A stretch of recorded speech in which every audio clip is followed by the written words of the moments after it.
Vegetarian लोकांसाठी ज best protein source काय असेल ना, तर ऑब्व्हियसली ते मशरूम आहे. सो आज मी मशरूम मसाला बनवते. मशरूम स्वच्छ धुवून छान चॉप करून घेतलेला आहे. सोबतच याच्यासाठी जितका मसाला लागणार आहे तो सगळा मी गोळा केलेला आहे. अद्रक लसणाची पेस्ट आणि टोमॅटोची प्युरी बनवून घेतलेली आहे. कांद्याच्या बाबतीत मी थोडासा कांदा तळलेला आहे.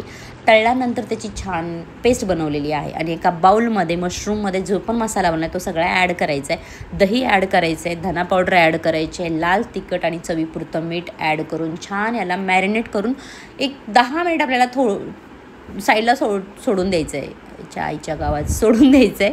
त्यानंतर एका कढाईमध्ये आपल्याला खाडे मसाले ॲड करायचे, ग्रीन चिली ॲड करायची आहे आणि जो अद्रक लसूण पेस्ट बनवलं ती ॲड केलेली आहे. टोमॅटोची प्युरी ॲड केलेली आहे. थोडंसं ब्राऊन होऊ द्यायचं आहे. ब्राऊन झाल्यानंतर आपल्याला याच्यात जो मॅरिनेट केलेलं मशरूम आहे ते ॲड करायचं आहे. थोडंसं परतवून घ्यायचं आहे. पाण्याचं प्रमाण तुम्हाला जितकं ग्रेव्ही बनवायचं आहे त्या अकॉर्डिंगली टाकू शकता. आणि हे बघा, एक 10 ते 5 मिनिट पण नाही लागणार पूर्ण रेसिपी बनवायला, मशरूम जर मॅरिनेट केलेला असेल तर.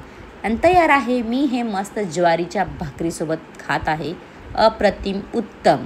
यापेक्षा सुंदर आणि सुखी असं आयुष्यच नसणार आहे. So thank you so much for watching.